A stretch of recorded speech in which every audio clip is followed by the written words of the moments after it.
എല്ലാവർക്കും നമസ്കാരം. ഏപ്രിൽ മാസം വരികയാണ്. എല്ലാവരും അറിയാൻ ആഗ്രഹിക്കുന്നുണ്ടാവും ഏപ്രിൽ മാസം എനിക്ക് എങ്ങനെയായിരിക്കും എന്ന്. ഗ്രഹ ഗോചര മാറ്റം കൊണ്ട് നമ്മുടെ ജീവിതത്തിൽ എന്തൊക്കെ മാറ്റങ്ങളാണ് ഉണ്ടാകുന്നത് എന്ന് എല്ലാവരും അറിയാൻ ആഗ്രഹിക്കുന്നുണ്ടാകും. ആകാശഗംഗ എന്ന നമ്മുടെ യൂട്യൂബ് ചാനലിലേക്ക് എല്ലാവർക്കും സ്വാഗതം. ഈ വീഡിയോയിൽ നമ്മൾ മേടരാശിയിൽ വരുന്ന അശ്വതി ഭരണി കാർത്തികയുടെ ആദ്യത്തെ കാൽഭാഗം വരുന്ന നക്ഷത്രക്കാരുടെ ഗ്രഹ ഗോചര ഫലത്തെപ്പറ്റിയാണ് ചിന്തിക്കുന്നത്. ഏപ്രിൽ മാസം നിങ്ങളുടെ തൊഴിൽ ജീവിതം എങ്ങനെയായിരിക്കും, നിങ്ങളുടെ സാമ്പത്തിക നിലവാരം എങ്ങനെയായിരിക്കും, അതുപോലെ കുട്ടികളുടെ വിദ്യാഭ്യാസം എങ്ങനെയായിരിക്കും, ലവ് റിലേഷൻഷിപ്പൊക്കെ എങ്ങനെയായിരിക്കും, കുടുംബജീവിതം എങ്ങനെയായിരിക്കും, ബിസിനസ് സ്ഥിതി എങ്ങനെയായിരിക്കും, അതുപോലെ നിങ്ങളുടെ ആരോഗ്യം എങ്ങനെയായിരിക്കും എന്നൊക്കെയാണ് ഈ വീഡിയോയിലൂടെ പറയുന്നത്. വീഡിയോയുടെ അവസാനം ജ്യോതിഷപ്രകാരമുള്ള പരിഹാര മാർഗങ്ങളും പറയുന്നതാണ്. അതിനാൽ വീഡിയോ മുഴുവനായും കാണാൻ ശ്രമിക്കുക. ഈ ഫലം പറയുന്നത് ഏപ്രിലിലെ ഗ്രഹ ഗോചര ഫലമായി എൻ്റെ ജീവിതത്തിൽ ഇങ്ങനെയൊക്കെ സംഭവിക്കും എന്ന കാര്യത്തെപ്പറ്റി ഒരു മുൻകരുതൽ എടുക്കാൻ വേണ്ടി മാത്രമാണ്, അല്ലാതെ ആരെയും ഭയപ്പെടുത്താനോ മറ്റുമല്ല.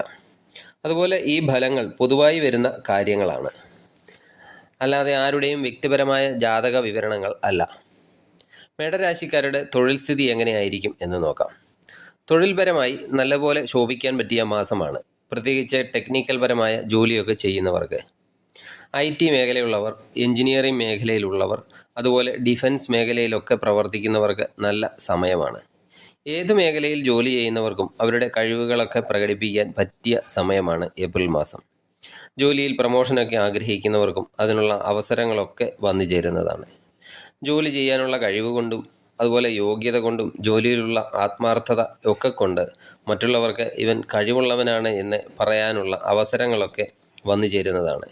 അതുപോലെ ഈ മാസം മത്സരങ്ങളെയൊക്കെ അതിജീവിച്ച് മുന്നോട്ട് പോകേണ്ടതായി വരുന്നതാണ്. പുതിയ ജോലിയൊക്കെ അന്വേഷിക്കുന്നവർക്കും ഏപ്രിൽ 24 മുമ്പ് ശ്രമിച്ചാൽ നല്ല ജോലിയൊക്കെ തന്നെ ലഭിക്കുന്നതായിരിക്കും. നേരായ മാർഗത്തിലൂടെ മാത്രമേ ഈ മാസം സഞ്ചരിക്കാവൂ. നേരായ മാർഗത്തിലൂടെ സഞ്ചരിക്കുന്നവർക്ക് മാത്രമേ ഈ മാസം വിജയം ഉണ്ടാവുകയുള്ളൂ. അതുപോലെ വിദേശ ജോലിക്കൊക്കെ ശ്രമിക്കുന്നവർക്കും അനുകൂല സമയം തന്നെയാണ്. ബിസിനസ് ചെയ്യുന്നവർക്കും അനുകൂല സമയമാണ്. എങ്കിലും 15 ഏപ്രിലിന് ശേഷമായിരിക്കും കൂടുതൽ ഗുണകരമായിട്ടുള്ള സമയം. സാമ്പത്തികപരമായി നോക്കിയാൽ ഒരു ശരാശരി മാസമായിരിക്കും ഏപ്രിൽ മാസം. പല തടസ്സങ്ങൾ കാരണം കിട്ടാനുണ്ടായിരുന്ന പണമൊക്കെ കയ്യിൽ വന്നു ചേരുന്നതാണ്. അതുപോലെ പൂർവിക ധനമൊക്കെ ലഭിക്കാൻ ഉള്ളവരാണെങ്കിൽ അതും ഈ മാസമൊക്കെ കിട്ടാൻ യോഗം കാണുന്നുണ്ട്. പണം നഷ്ടപ്പെടുമോ അല്ലെങ്കിൽ മോഷണം പോകുമോ എന്ന ഒരു ഭയമൊക്കെ ഈ മാസം നിങ്ങൾക്ക് ഉണ്ടാകുന്നതാണ്. അതുപോലെ ചിലവുകളൊക്കെ പല കാര്യങ്ങൾക്ക് വേണ്ടി ഈ മാസം ഉണ്ടാകുന്നതാണ്. ദിവസം തോറും എൻ്റെ ചിലവുകൾ കൂടി വരികയാണോ എന്ന തോന്നലുകളൊക്കെ ഉണ്ടായേക്കാം. ഇത് ഏകദേശം ഏപ്രിൽ 15-ാം തീയതി വരെയൊക്കെ ഉണ്ടാകുന്നതാണ്. അതിനുശേഷം സ്ഥിതിയൊക്കെ അല്പം മെച്ചപ്പെടാം. വിദ്യാർത്ഥികളുടെ കാര്യം നോക്കിയാൽ ഉന്നത വിദ്യാഭ്യാസം ചെയ്യാൻ ആഗ്രഹിക്കുന്നവർക്കും ഇപ്പോൾ ഉന്നത വിദ്യാഭ്യാസമൊക്കെ ചെയ്യുന്നവർക്കും അനുകൂലമായ സമയമാണ്. സർക്കാർ ജോലിക്ക് വേണ്ടി ഈ ഒക്കെ പഠിക്കുന്നവർക്കും നല്ല സമയമാണ്. അതുപോലെ വിദേശ പഠനത്തിനൊക്കെ ശ്രമിക്കുന്നവർക്ക് നല്ല സാധ്യതയൊക്കെ ഉള്ള സമയം തന്നെയാണ്. ചെറിയ ക്ലാസ്സുകളിലൊക്കെ പഠിക്കുന്നവർ കൂടുതൽ സമയം പഠനത്തിനൊക്കെ വേണ്ടി ചിലവഴിക്കേണ്ടതായി വരുന്നതാണ്. ഏപ്രിൽ 15 വരെ ഇവർ പഠനത്തിനൊക്കെ നല്ലപോലെ ശ്രദ്ധ കൊടുക്കണം. 15-ന് ശേഷം അനുകൂല സമയം ആകുന്നതാണ്. പുതിയതായി വിവാഹമൊക്കെ ആലോചിക്കുന്നവർക്ക് മാസത്തിൻ്റെ ആദ്യ ഭാഗമാണ് അനുകൂലമായത്. ധാരാളം ആലോചനകളൊക്കെ വന്നു ചേരുന്നതാണ്. അതുപോലെ പ്രേമബന്ധത്തിലൊക്കെ ഏർപ്പെട്ടിരിക്കുന്നവർക്ക് പരസ്പരം ഇടയ്ക്കൊക്കെ വഴക്കുണ്ടാകുകയും അത് പറഞ്ഞ് പരിഹരിക്കുന്ന സാഹചര്യങ്ങൾ ഒക്കെ ഉണ്ടാകുന്ന അവസ്ഥയൊക്കെ ഉണ്ടാകുന്നതാണ്. അതുപോലെ കുടുംബാംഗങ്ങളുടെയൊക്കെ ഭാഗത്തു നിന്ന് സപ്പോർട്ട് ലഭിക്കുന്ന സമയമാണ്. സ്വജനങ്ങളെയൊക്കെ സഹായിക്കാനുള്ള അവസരങ്ങളൊക്കെ വന്നു ചേരുന്നതാണ്. എന്നാൽ അവരുടെ ഭാഗത്തു നിന്ന് ചില ചതികളൊക്കെയും പ്രതീക്ഷിക്കാം. അത് ചെറിയ മനോവിഷമത്തിനൊക്കെ ഇടയാക്കുന്നതാണ്.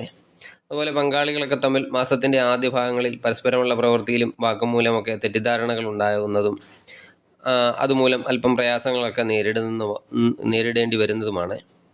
അതുപോലെ പങ്കാളിക്കായി കൂടുതൽ ചിലവുകളും ഒക്കെ ഈ മാസം ഉണ്ടായേക്കാം. ആരോഗ്യപരമായി ശ്രദ്ധിക്കേണ്ട മാസമാണ്. പുറം വേദന, അതുപോലെ വയറ് സംബന്ധമായി എന്തെങ്കിലുമൊക്കെ പ്രശ്നങ്ങളൊക്കെ ഉണ്ടാകാവുന്നതാണ്. അതുപോലെ കണ്ണ് സംബന്ധമായ എന്തെങ്കിലും തരത്തിലുള്ള രോഗങ്ങളൊക്കെ വരാൻ സാധ്യതയുണ്ട്. വാഹനമൊക്കെ കൈകാര്യം ചെയ്യുന്നവർ ശ്രദ്ധിക്കണം. അതുപോലെ ഇലക്ട്രിസിറ്റി, തീ ഇതൊക്കെ കൊണ്ടുള്ള ജോലിയൊക്കെ ചെയ്യുന്നവരും അല്പം ശ്രദ്ധിക്കേണ്ട സമയമാണ്. ദൈവാധീനത്തിനായി ശിവ ക്ഷേത്ര ദർശനം നടത്തി കൂവളമാല, ധാര എന്നീ വഴിപാടുകളൊക്കെ നടത്തുക. വ്യാഴാഴ്ചകളിൽ മഹാവിഷ്ണു ക്ഷേത്ര ദർശനം നടത്തി കഴിയുന്ന വഴിപാടുകളൊക്കെ നടത്തുക. നിങ്ങൾക്ക് നല്ലൊരു മാസമായിരിക്കട്ടെ ഏപ്രിൽ മാസം എന്ന് ആശംസിക്കുന്നു. നന്ദി, നമസ്കാരം.